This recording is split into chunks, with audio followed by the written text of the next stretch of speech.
Today's episode is brought to you by the Vegas Beer Guys and the Sounds in Cinema podcast. Everything sequel contains explicit language. And why the fudge not, you melon farmer? The Everything Sequel podcast. This is the Twilight Saga.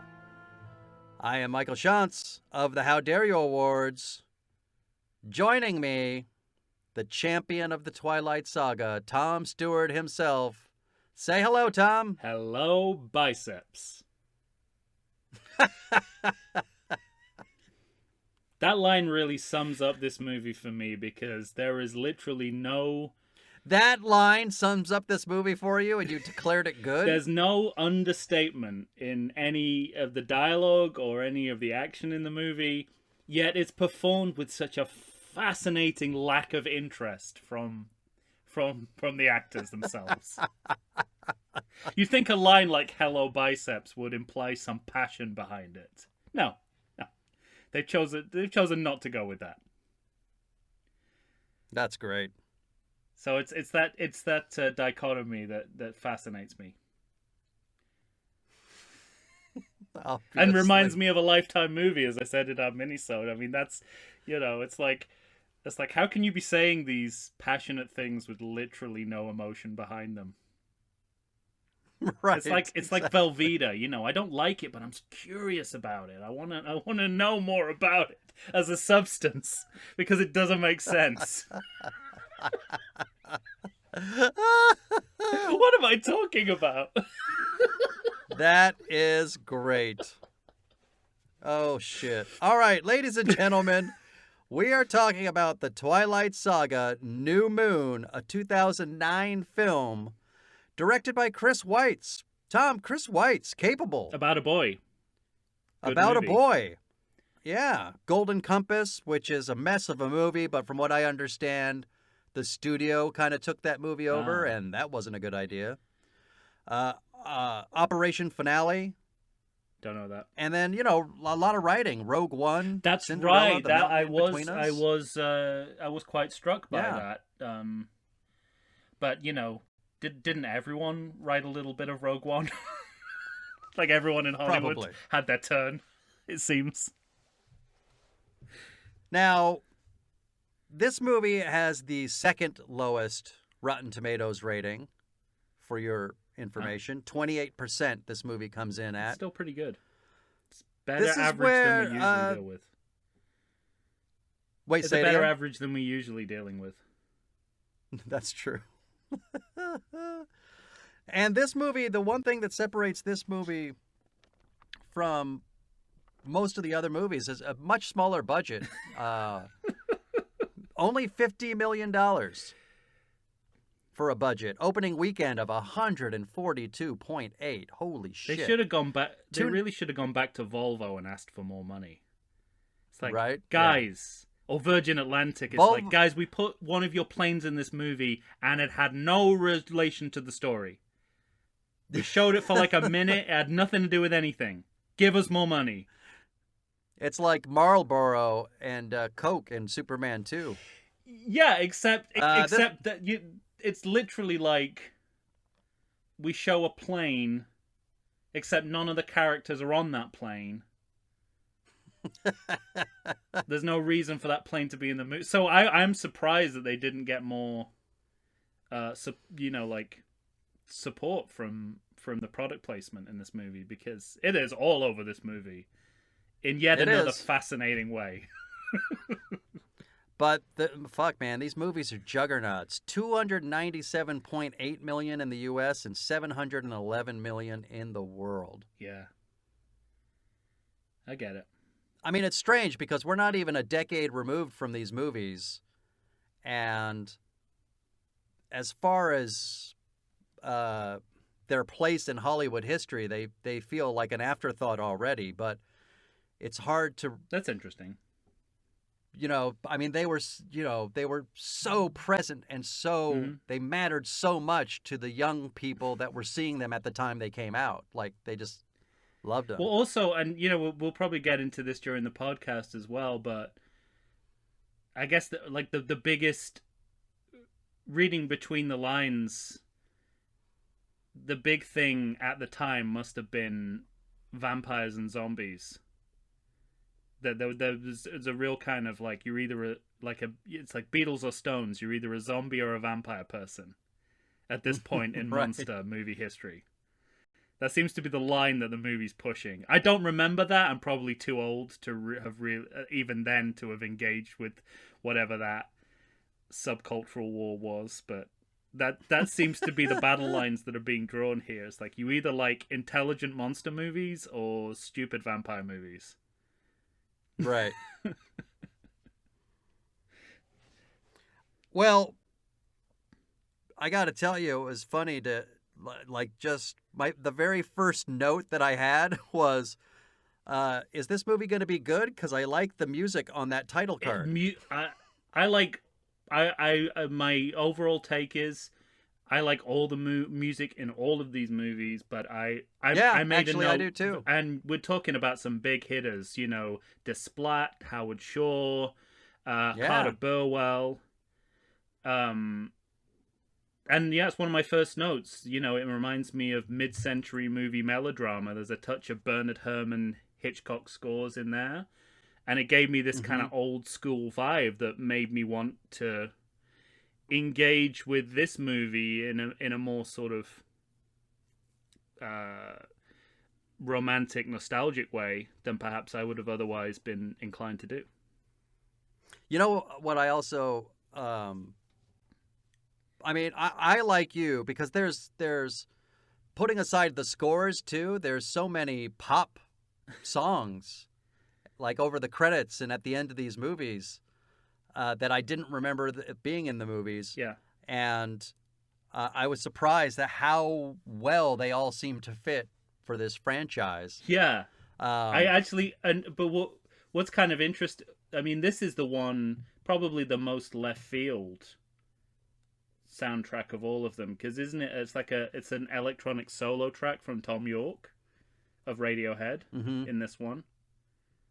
And I think I made a note saying that this feels wrong for anything that's like about vampires or werewolves, but it's perfect for a movie about teen angst. So yeah, right. Exactly. It makes the transition through music really well.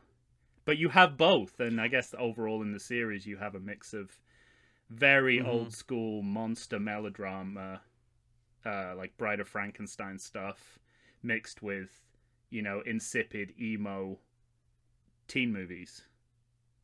Okay. Yeah. So let me ask you this. I'm interested to know. I don't have a problem. We have yet to identify a problem with anything you're saying. Well, I mean, so we have I'm trying to decide what I want to talk about first. So much of these movies have Bella, little chitty chat throughout the movie. It sounds like I've never heard you use that term before.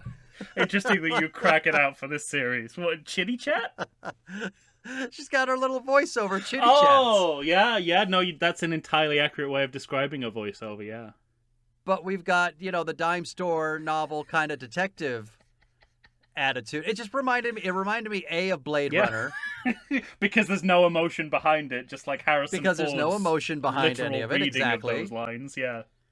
But what I also found interesting, juxtaposing two things against each other, how did you feel about the inclusion of, these violent delights have violent ends, Romeo and Juliet, bringing back your, we talked briefly about how much I think Stephanie Myers thinks she's writing Shakespearean-level drama. But that's also, of course, so prevalent in Westworld. And... yeah. By the way, I didn't mention this in our introductory podcast, but Tom, I saw all these movies in the theater. Yeah, well, I take that as read now. I'm sure you say That, otherwise. but, yeah. It's a given. I did not. I streamed or what I find them interesting is, I remember hearing that in the West world and just loved the notion of these lines from Romeo and Juliet coming at the beginning of that, and I'll never forget it. But when I heard it in this, my first thought was, boy, I don't remember that was in there. Interesting. Which I think says something about this movie and this project overall. Yeah. I mean, I get... Well, the Paul Scheer rule is that... Is it Paul Scheer or Paul Rust? I think it's Paul Rust, actually. Yeah, sorry. I'm getting my Pauls who cover bad movies Get your confused. Pauls right, damn it. He says that, one of the signs of a bad movie is when you have a voiceover that never reappears again. But this one does. Mm-hmm. Ties together the movies nicely. Sporadically, though, throughout the series. Yeah, but especially in this one. I mean, obviously, the Romeo and Juliet is, so on the nose, but that's pretty par for the course for these movies. I like that they were trying to acknowledge the lineage of teen melodrama that this is all in, that this is all like a part of. Yeah, and it in terms of like setting expectations, the fact that it didn't just give you the quote, it showed you her reading the play. Yeah. That said everything, that's everything I need to know. It's like, there's nothing that's going to be unsaid in this movie. Like, there's no room for ambiguity anywhere. And I found that so you could always comforting. Get up and go to the bathroom or make your sandwich or get a new drink because you knew that it would be re-explained. You don't pause. I found it oddly comforting. You don't fear missing any portion of this movie. Right. And, a ripped, half-naked man comes towards you and she says, hello, biceps. So it's the same thing. It's like you could go away and find out that quote was from Romeo and Juliet. You don't need to. Look, they're going to show you the cover of the book. So, again, that dialectic's very appealing to me. And it's Lifetime through and through. All right, let me ask you this. What the fuck is this movie about? What's it about? Yeah, what happens? Because to me, this is one of those... Love happens. But this is one of the movies in the series where there isn't a clear plot. Right. We don't, it's just problems. Listing about as it goes along. My one big revision would have been to push the breakup up top. To have the movie start with that. So that's the thing. So the movie is about the breakup, but we've seen so many sequels that operate in this way where they pick up where the last movie ended almost immediately afterwards. Then they do a fucking time lapse. Like, putting those two things back to back renders both of them pointless. It's right. Like, start with the time lapse. Have the montage that takes you to October. Well, what I was equating it to was think back to the early Tobey Maguire Spider-Mans. Mm-hmm. So that first Spider-Man ends with a place for the sequels to go. Because this woman he's been in love with his whole high school life says, hey, I'm seeing you in a different way now. What do you think? And he says, I can't do it. And so now he's saying, like, this is my life. This is my choice. This is my curse. This is, Yeah. And so you leave that movie able to go somewhere else. This movie has them completely in love at the start. And then he just says, I got to go. And also, I think that's probably a mistake. A huge mistake to me. And not only that, Bella is represented I just had an image, sorry to interrupt, I just had an image of you as Julia Roberts in Pretty Woman, like saying big mistake and like storming out of Chris Weiss's office. You guys work on commission, don't you? to Roy Orbison. Big mistake. Huge. So, but to me, like, Bella is represented as a very intelligent woman. Is she, though? Her friends don't seem to think so.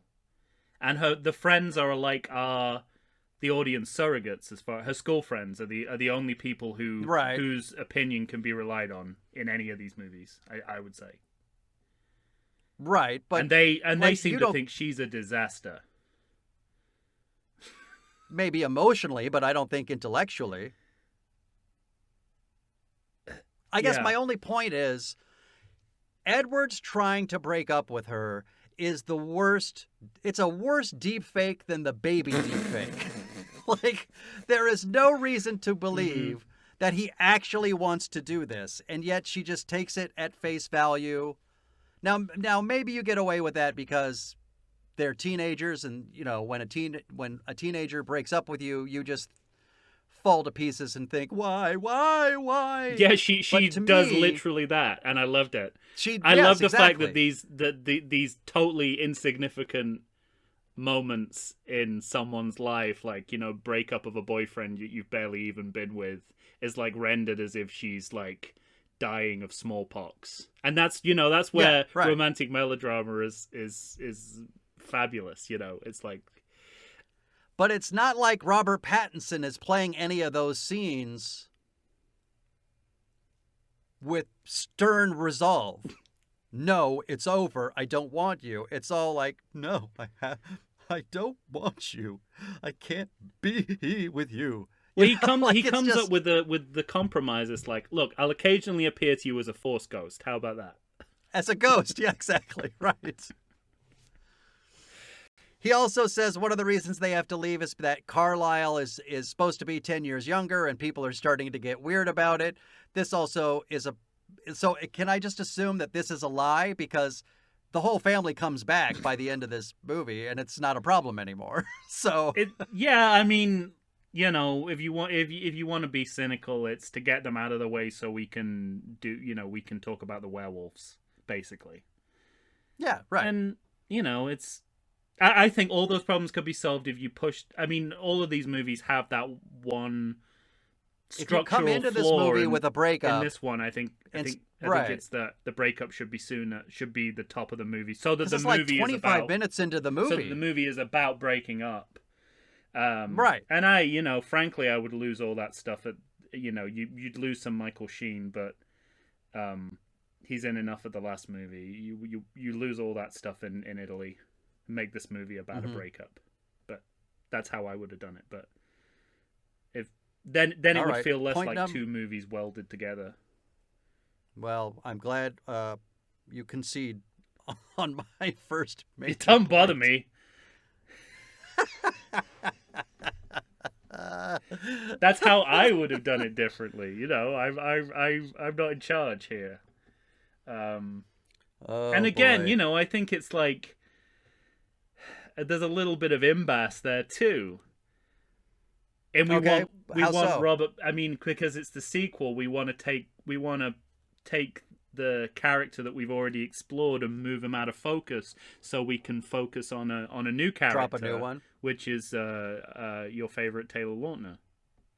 Mm-hmm. And we're developing. You know, we're using the sequel to develop new characters and, you know, fill in more about the characters that we already know. So I think that works. Well, I think that's also one of my problems with the movie, though. It's like it's like peeking behind the curtain. Like you can see the choices, the clunky machinations of them trying of how they're going to remove him and how they're going to bring Jacob to the forefront. And that's a little clumsy to me. Oh, it's all clumsy. Yeah, not a little clumsy. Sorry, I misspoke. It's a lot clumsy. But it's all clumsy. we're talking about a movie. Also, we have to remember we're in a movie where the dialogue. This is a line of dialogue. At one point, Jacob turns to Bella and says, "Me being a mechanic type friend." Right? We know he's a mechanic. We can see he's a mechanic. Doesn't need to say that. But it's just like, I guess that sort of, you have to see everyone's intentions all the time, whether that's in production decisions or what the characters are doing and thinking on screen. Nothing is left to the imagination. No. So I what you're saying is definitely true, if you were in a screenplay writing workshop, you would be like, ripping. You would show the first 40 pages of this script and say, how do you fix it? You would be crossing out everything, and that's fine. Yeah. But, within the frame of this particular type of movie, it is not at all inconsistent. And it's about whether you buy into the effect of this type of movie, which is, as I said, the same feeling I get from Lifetime movies, where it's like, right. I know I'm taking a couple hours off from okay, cognitive fine. On its own... from cognitive routines. Yes, based on its own terms of not being good, it's good. Let's leave it right there. Take our first break. And we'll come back right That is what I'm this. arguing, isn't it? That is what I'm arguing. Yep. It's like Velveeta. It's not good, but it's good. It's not cheese, but it's good. All right, everyone. We'll be right back right after this.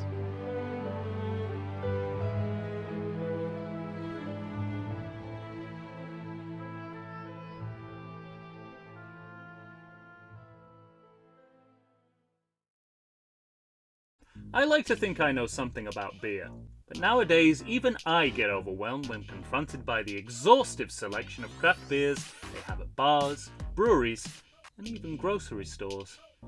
Back in the day you had one, maybe two craft beers to choose from, and if you were confused, you ordered a Guinness. But in beerstinations like San Diego, the craft beer options lately are in double, sometimes even triple digits. So what's a beer drinker to do? You need what I need, the Vegas Beer Guys. Your beer of choice should be a perfect blend of malt and hops. And so a live show about beer needs that same balance. And the Vegas Beer Guys matches beer expert Dan Aker with self-proclaimed beer novice Stephen J. Weiss. The results are eminently drinkable. They're on Facebook, they're on Instagram. They'll try new beers, they'll tell you about beer. Think of them as your beer Sherpas guiding you up a foamy-headed mountain to reach the peak of your pint. God, I need a beer.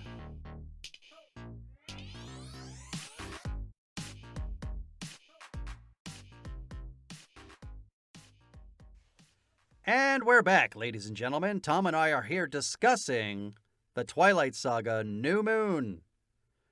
All right, Tom. Here's a note towards the top of my notes list. This movie starts off as a mixture of John Hughes with Anne Rice with Teen Wolf. Yeah. None of that can be denied. That'd sit well on the poster. Especially now. So now we're all old. Here's the thing that I will say about this movie. This movie is interesting adjacent. Whenever they start talking, she actually has a line that says, if this is about my soul. And I find all of that very interesting. I wish it was taken further, like I said before. Yeah. And it's not taken further or seriously enough. But it's there enough to at least, like, it never seeks to answer the question, but it throws the question and lets it linger there in front of the audience if you're, willing to pay attention to it at all.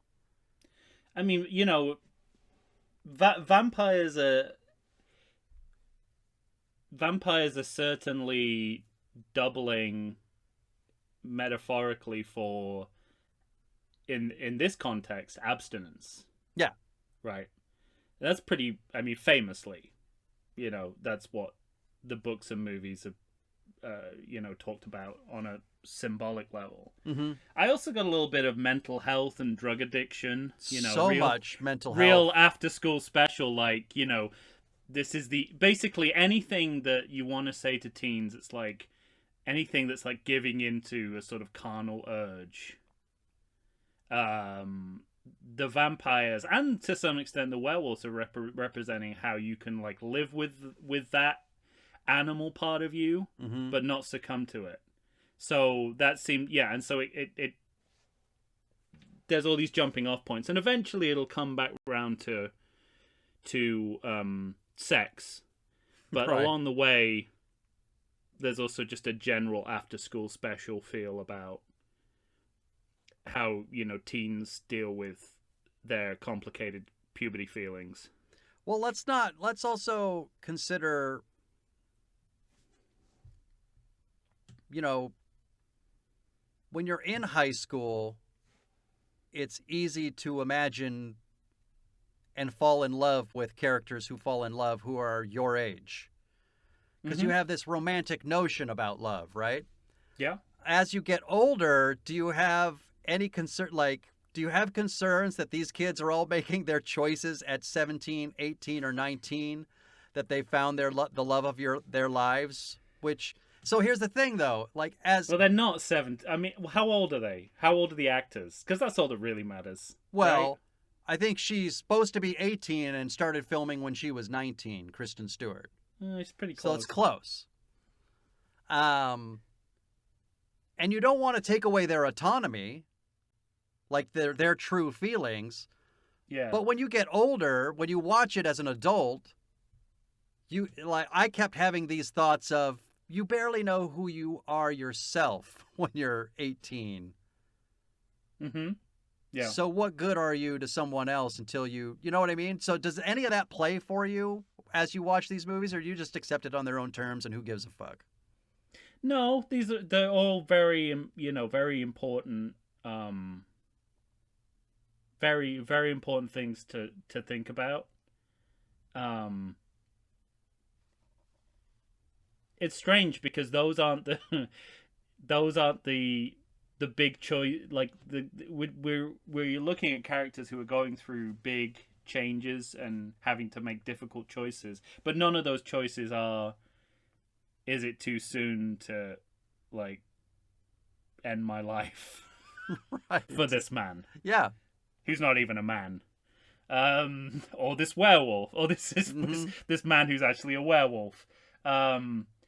It's interesting I think it's that weird, and this is a horror movie thing too. It's like this weird sense of parentless children. Like, you have to have complete absentee parents, or parents who are so passive that they have no bearing on the choices of the teenage characters. Because if they did, they would just shut it down immediately. But and that's what's interesting. Don't you fucking talk but instead we've got a guy who's like, I don't like that vampire. You should go off with that werewolf. Yeah, right. I work with his dad. He's great. I was just gonna say, because I don't know if you remember the first movie or if you've even seen it.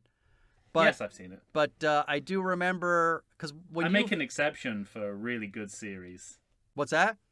I make an exception for the better series. For fuck's sake. God damn it. But one of the things I remember about meeting Charlie Swan, when the first time you see Billy Burke, is he hasn't seen his daughter in a long time. She's coming to live with him, and he shows her the room, and he's like, I did this, and I got you these sheets, and okay. Yeah. And he just sort of walks out the room. And, no. And she has the voiceover of the one thing you got to like about Charlie, he's not just hovering all the time, or he's, some line like that. He needs to be more of a helicopter parent, if anything. Right. So because he can shut this shit down before. But I guess that's what I was going to say. That's interesting, is they set him up like that. But they also, he's present in all the movies, just never enough to be the parent he's supposed to be. Yes. And he's not, but they're not saying he's a bad parent either. He's a very caring parent. It's interesting. One of the things I really like about all of these movies is that they're very, it's very grassroots in the genre that they're in. So, you go back to, horror movies featuring teens, you trace that back to, Hansel and Gretel and fairy tales. It's all the same shit. The parents are either not there or they're not talked about, so we can enact this weird. So we can, yeah, right. So we can have this sort of fantasy of basically children who have this kind of autonomy, so we can see all these things happening to them. And again, I think it's not unimportant. And of course, these movies are sending out disturbing social messages about about how children have the right to choose in some senses, but in the other senses, if it's anti-Christian, no. So there's definitely, I'm not saying that movies shouldn't be socially responsible, but if you look at where these movies are coming from generically, in the horror fairy tale world, we have these weird grown-up kids who rule the genre. Yeah, right. And that's part of, I think, why we always cast a little older than the characters are, for lots of reasons. Also, apparently, so you don't need to have a digital baby. But not that I think that's been a problem for any other movie. But so I think that's a big part of it, and the fact, I see these movies quite romantically in terms of, teen melodrama and gothic and horror and fairy tales, in which there is that complete suspension of disbelief these kids. Well, that's where I think they're really successful. Determine their destinies, which is obviously, as any teenager knows, and probably why these movies are so attractive to teenagers. It's like, these kids can do what they want, basically, and I can't. Mm-hmm. Right. But I think that is one of the reasons they're so successful. They really, on the level of melodrama, like, they're succeeding on that front. Well, interesting. I mean, like, melodrama, like, structurally, representationally, not in terms of acting. Right. It's right. It's really like, it's in the terms full, of story, in terms of, yeah, that's really interesting, because it's not the actors. No, they're not acting. It's the structure of the story itself, right? Michael Sheen excluded. But but then I guess that's the modern part of it, is like we're right in the heart of, the peak of emo or emu, as it's also sometimes said. You go fuck yourself, mister. You see how I helped you out there? I reclaimed emu for you. Oh, fuck. But this is like slap in the middle of emo culture. Yeah. And the acting and the portrayal of the teen characters is based on that. So you have melodramatic conventions in everything but the performance, but right. But the performance, and to some extent the writing side of things, the dialogue side of things is being dictated by a very, at the time, contemporary way of looking at the world, which is this very sort of uninterested, insipid, can't be seen to be emotional, can't be seen to be caring, but are introspective but incredibly emotional, which is a very weird set of paradigms that emo set. Right. But it's all, so this will one day be like a fascinating historical document of emo cinema, I think. Like the time we tried to do emo with vampires and werewolves. Well, in terms of the dialogue, and I don't know if it's the acting itself, it feels maybe like the directors pushed maybe all the actors towards this too. Because you in our introductory episode said that there's subtext in this movie. I don't think... No. Well, I said that there's subtext for a second, and then that subtext is revealed in either dialogue or action as to what it's supposed to be. Because to me, subtext doesn't last long. There is not a single character in these movies that doesn't say exactly what they're thinking. Right, yeah. Yeah. But it's like... It plays with the idea that there might be a subtextual meaning to something that happened, and then they blurt out what that is. Mm-hmm. Almost immediately. Yeah. No, man. All right, well, this is where we have this sort of classic sequel inversion, where we drop the vampires and start dealing with the new characters, the wolves. Smart move. What? It is. It is. But I think all that's more undercut than the stuff. by terrible acting. So, you Yeah. wanna stick up for Taylor Lautner? Not for his acting. I just have a tremendous soft spot for him. So you agree with me on the acting Well, then? I don't know. It's difficult to tell. In He's this not particular good, movie. Tom. Meh. I can believe that. His teeth are really distracting. Oh, and annoying. I just don't think, Makes me feel bad. They're I so just don't fucking think- straight and white. you know, uh, a Native American kid from that part of the world has that ability to whiten in the way that his teeth are whitened. Well, I mean, it's natural. Yeah, but he's sort of, as I remember it, he's coming out of being very like in the first movie, he's very kind of cuddly and kiddish. I can't remember. And- Does he cut his hair in this movie, or is it not till the next movie? No, he cuts it in this one. Yeah, I okay. think. I'm pretty But sure. like he halfway does. through, right? Yeah, he starts out. You're right, exactly. I don't know. I didn't think he was significantly off the pace of most of the acting, in Michael Sheen excluded, in this in this movie. Fucking. Um, You're wrong. He's significantly worse than the other actors. Distractingly so. Okay. I I don't have a problem with it. I don't think anything I've- leaves his lips believable. Hmm. Apologies. Well, what do you think of the wolves themselves? Because that's a Well, I think they get that's a big move in the. That's it's a huge move, and I think they look the worse and terrible in this movie specifically. No, I disagree. I think all the effects in the last movie are the worst Oh no. version of. I like the fact that it really looks like Taylor Lautner when he's a wolf. Okay.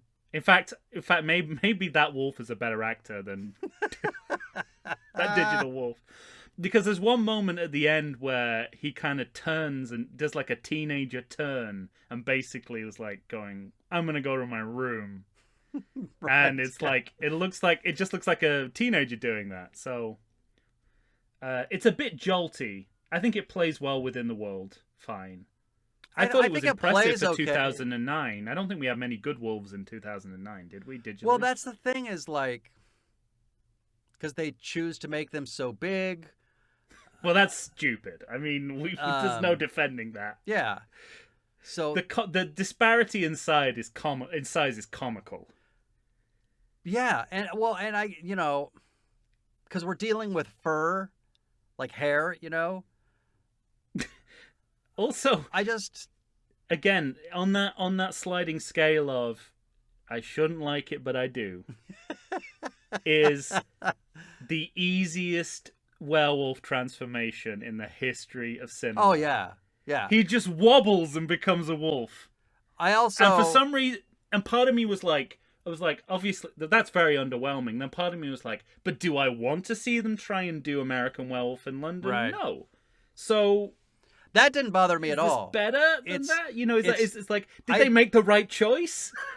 Like I said, because these movies aren't, for the most part, horror movies. So that's not the Definitely not this one. No. no, yeah, that's not what they're going for. Do you know what There counts as is an no exciting- body horror in it. In fact, the only recurring thought you have involving the wolf transformations is, Jesus, I hope those kids invested in jean shorts. That's all you that's all you could possibly keep thinking about. But I thought I mean, apart from trying to get the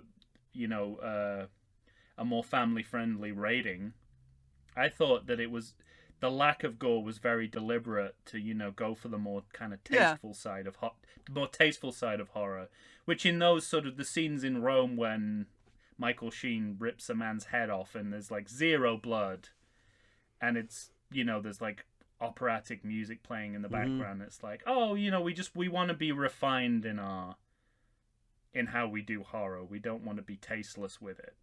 Right. I thought that's what that scene was kind of all about, really. So I didn't mind that. I mean, from an action perspective, I really didn't like how the wolf battle scenes were directed. I think it's probably the weakest depiction of that, and again, it's like 2009. We just loved it when things were shaky, when the camera was shaking, when you were shaky. Cutting all the time, how do you feel about, because this also isn't explored at all in these movies, so you have vampires. How do you feel about those effects, the fast walks, the blur? I don't have a problem with those. I don't have a problem with those either, but the thing I do have a problem with is that is telling the audience that they move at a speed we can't deal with. Right. You never see that on the wolves, and yet the wolves are constantly catching up to running vampires. The physics of that... Oh, because they can do parkour. ...doesn't match. It's because they can do parkour. It's 2009. Parkour explains everything. Get the fuck out of here. No, I literally think that's what it is. And it's that, I guess you could say, oh, it's, they know the woods well. They know the woods. I don't know. The vampires who are hunting in the woods I'll tell you what I found, every night for centuries don't know the woods. Get the fuck out. I tell you what I found difficult to take about the werewolves, which is something that they happily correct in Eclipse. I don't think that when they've stopped, when they go back to being, I don't know, when they de-transform into humans, that their lust for blood will be slaked by large blueberry muffins. Yeah, right. I like it in Eclipse when we see them chomping down on some meat. Well, and after a night of hunting. After a night of hunting. I don't like seeing them with a fucking Starbucks goods. muffin. With baked goods. Yeah. I can't disagree. All right, we're going to take another break. Oh, wow. Okay. We'll take another break, everybody, and then we're going to come back and we're going to finish up with this messy movie in the biggest misunderstanding in the history of cinema. We'll be right back.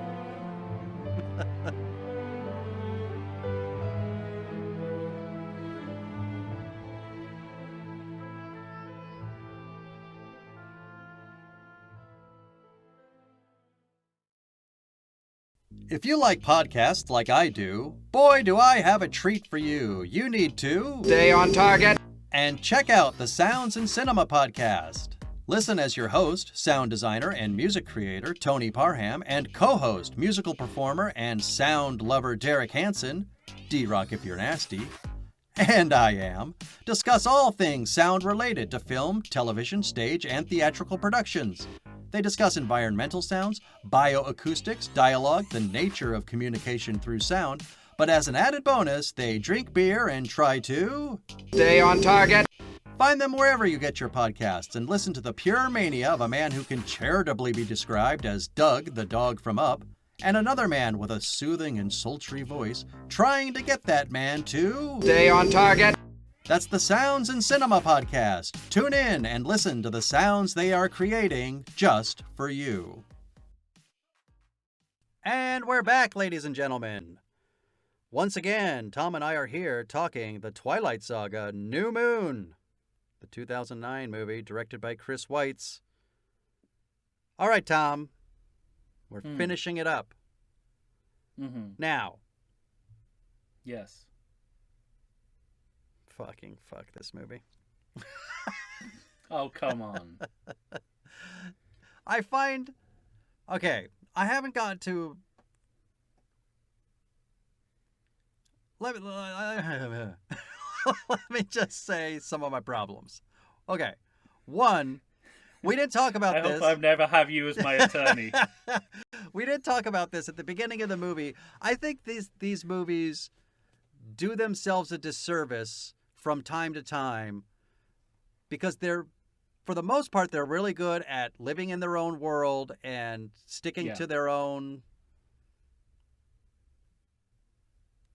whatever, their own idea of romance, of what's going on in these people's lives. But then Definitely. they themselves shoot themselves in the foot constantly with stupid shit. At one point at the beginning of this movie, Bella Swan says to him, she says, you know, I'm dating an older man. You're 109. That's a little gross. Uh-huh. This is not what I want to be thinking about, because even though he looks her age, he shouldn't be interested in Minor her. complaint. So I'm just saying. Well, you said the movie has no subtext. There, you just got yourself some That's subtext. true.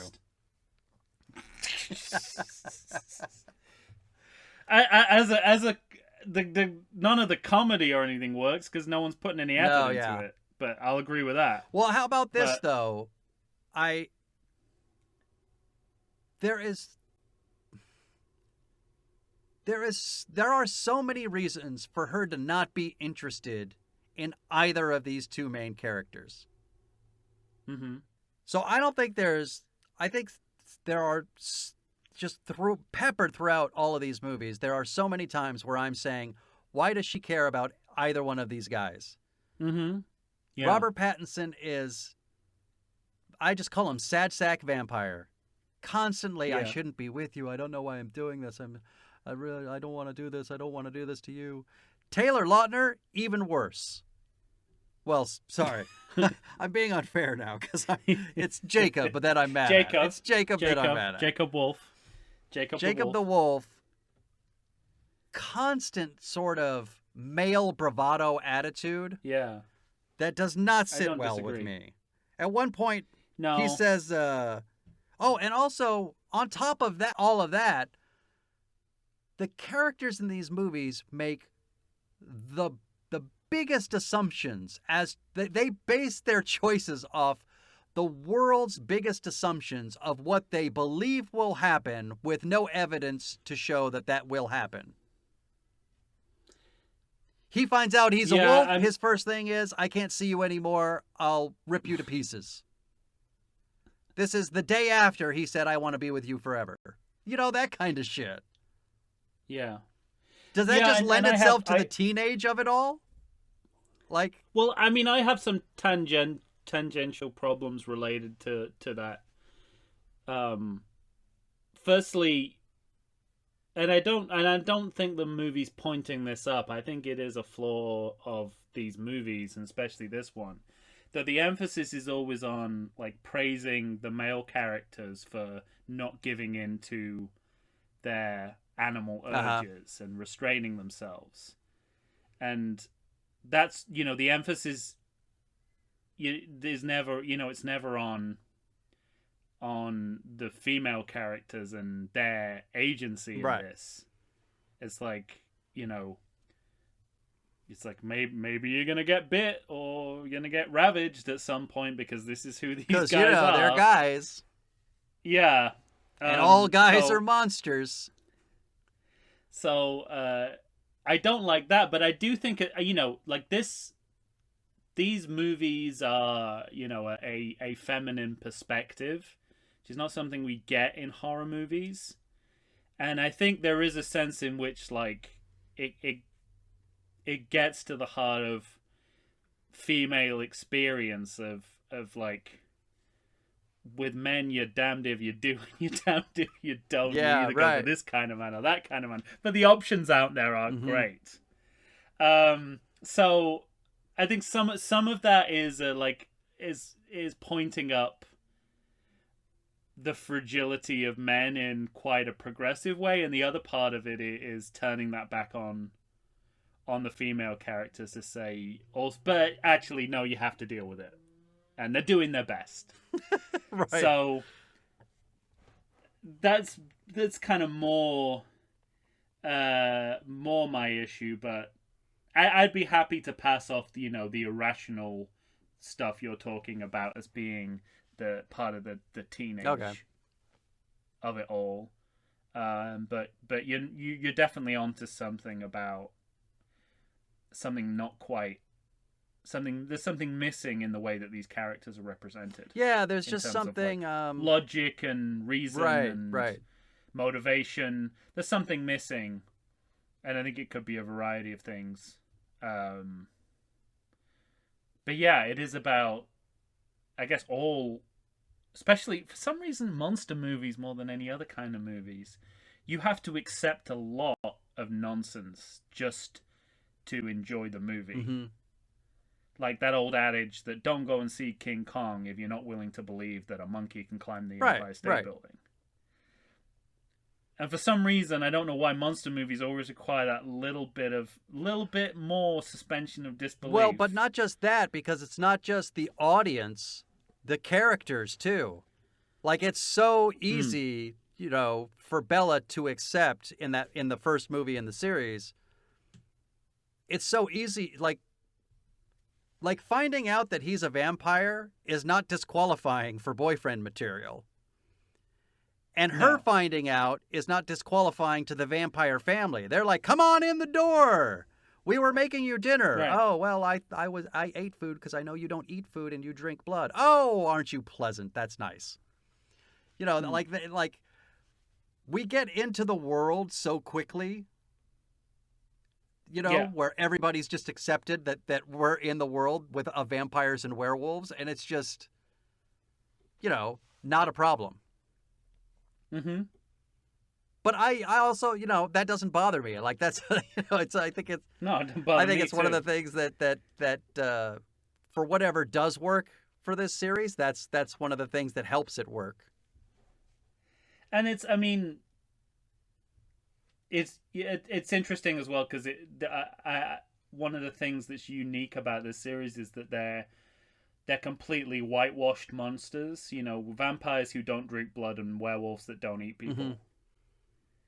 Mm-hmm. But also, you know, there's like a hierarchy in there as well. Like Bella's basically got white privilege when it comes to monster. Right.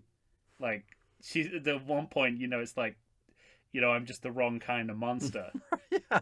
And it's no coincidence that you know, he's got darker skin than the monster that she thinks is the one that she'll fall in love with forever.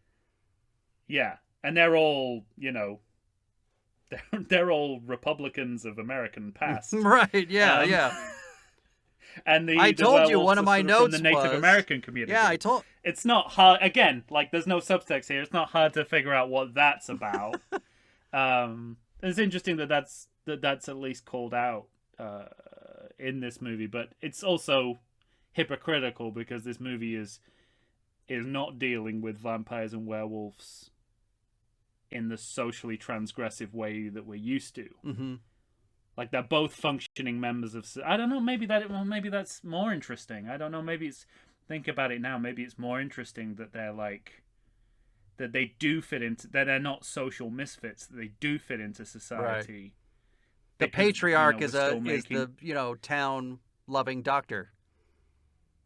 Right. Yeah. Exactly. So we're like, but we're still making these kind of class and racial judgments about them, irregardless of how integrated they are. So maybe that's more interesting. Some of that's there, and maybe some of it is just an oversight. Mm-hmm. Well, now, so yeah, I mean, because we're kind of getting to it. Does it, like the moment where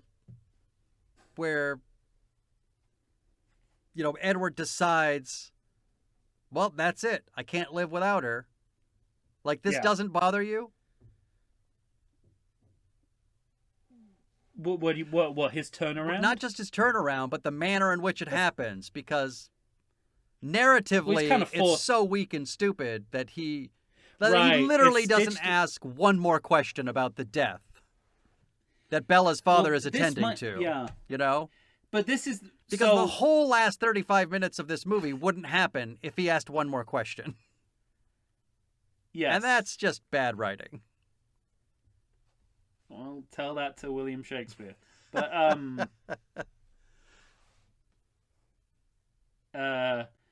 yeah. William Shakespeare was dealing with characters who didn't have fucking cell phones. Right. And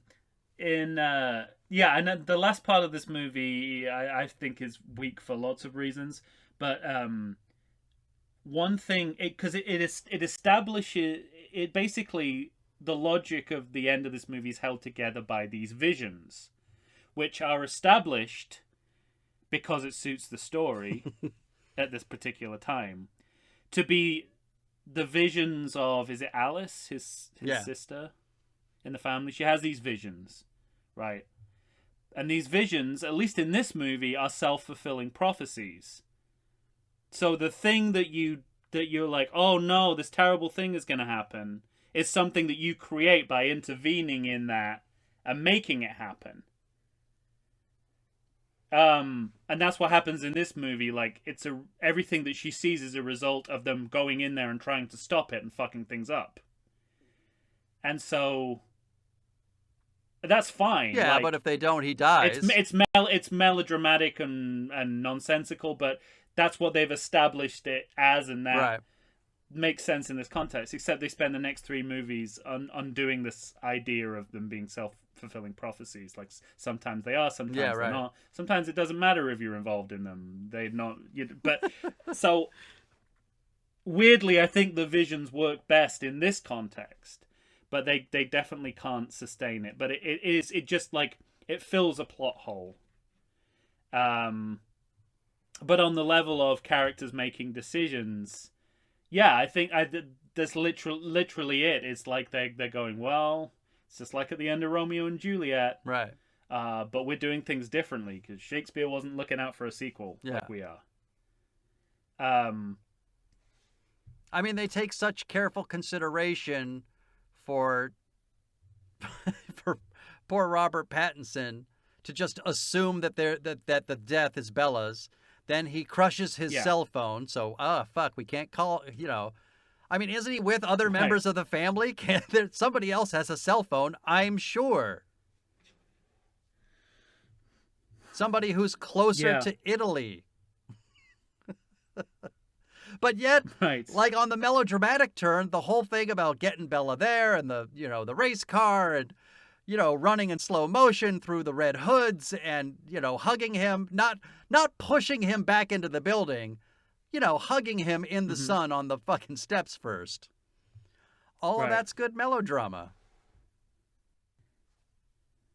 Yeah. It's just stupid. It's stupid. Yeah. But then we get. But I think in the last sort of 10 minutes, it wins me over again. In the last what? In the last 10 minutes, when they start to kind of, they drop a couple of bombshells, which carry us into the next movie really nicely. No, and I like everything after that. To me, is kind of fun. I like seeing the vampire politics. I've already stated, how on board I am for Michael Sheen and his ridiculous acting. I kind of even like the fast motion vampire fight in this movie. Didn't do much. I thought that was as good as it got in the entire series. Was that one fight? Interesting. I was with that guy who said, "Can we move on?" The one sitting on the far left throne was like, "Can we move on?" I was like, "Yeah, this has been going on a while. I can do without this." Well, I mean, and then the movie's priorities are laid bare at the end of the movie because we drop the bombshell with 10 minutes to go. There's gonna be a monster war. Mm-hmm. Like, as soon as she turns vampire, the treaty's done. Yeah. They're gonna go to war. Which kind of doesn't happen. Interestingly. But at least as the audience, you're like, oh, well, I know what's coming. But that's not the twist of the movie. No. Twist of the movie is that he proposes, of course. Because these are romance movies, and that's what the people making it and they assume the people watching it are more interested in. So the bombshell of the movie is Kristen Stewart's little at the end of the movie, which is, I mean, the perfect amount of noise to end this movie. I'll agree with that. Because it's just like that. I mean, I made that noise about 5 times watching this movie, and I never went louder than that because why would you? Because that's all it deserves. Did you make that noise on the first Force Ghost appearance? I think so. Yeah. I like when she's saved in the water by Jacob, and her foot kind of makes the Force Ghost disappear. Kind of kicks the sand of the Force Ghost. Yeah, that's another area where I do wonder we could have done with a little bit of rule exposition as to how this works before we saw it. As to like, okay, you can appear. What are the limits? Right. The terms of this appearance? But it is it's the kind of movie that is willing to do anything to fill a plot hole. It's like, well, how do we have them together even though they're apart? Force Ghost projection. Right. It's not like the, I mean, I hate to say it, but in a few years, the Star Wars trilogy will come knocking at this same door. Right. And everyone loved that up to a point. So I don't see the problem in this kind of universe to be pulling that kind of shit. And it made just as little sense then as it did here. Well, I also think, and also, I like a movie or like a movie series where they make us wait. Like, they don't give us just what we want when we want it. They go, you're gonna have to wait a little longer. Yeah, I like that. And it's even like, we haven't decided how many movies we're gonna make, so we're not gonna say when she's gonna turn into a vampire. It might be a movie from now, it might be a couple of movies, we don't know. Mm-hmm. I like that confidence. No, I'm okay with that. Seriality. It's not like instant gratification. It's like something will happen at some point. Right? No, yeah. Don't you worry. But we're just not gonna pin it down. We're not going to promise too much, J.J. Abrams. We're not going to, Damon Lindenhoff. We're not going to, like, this is going to be incredible, guys. We've got something great figured out. It's more like, this is where we're going. This is where we're going. It might take our time to get there. Confidence in a weird way. But delivered with like, no confidence or care by the people saying these lines. I cannot disagree. That anything left for you on the subject of New Moon before we sign off? Anything? An itch you got to scratch? Just to say, I have never met anyone more prone to life-threatening idiocy. Yeah. My note was, I think I told you earlier, why is this girl the epicenter of all monsters? Yeah. How did this befall her? I think that's Anna Kendrick's line in the movie. They're our Greek chorus. Yep, they are. The ones we should they be listening absolutely to. Are.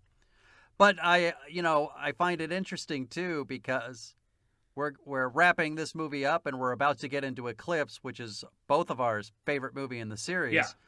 But that movie chooses to wrap up the storyline from the first movie. It takes 3 full fucking movies to wrap up that storyline, which to me is hysterical. Yeah, in a weird way, New Moon and Eclipse are more of a multi-part movie exactly. than Breaking Dawn. They're more interconnected as stories. Right. Because it's just basically... It's the Victoria storyline, which ends at the end of the next movie. Exactly. All right. Well, ladies and gentlemen, that's it for the Twilight Saga New Moon. If you got something on your chest that you got to let us know about, something we missed, by all means, let us know. Find the Everything Sequel podcast, please, on Facebook, Instagram, or Twitter. Send us an email to everythingsequel@gmail.com. Please let us know what you think of the New Moon.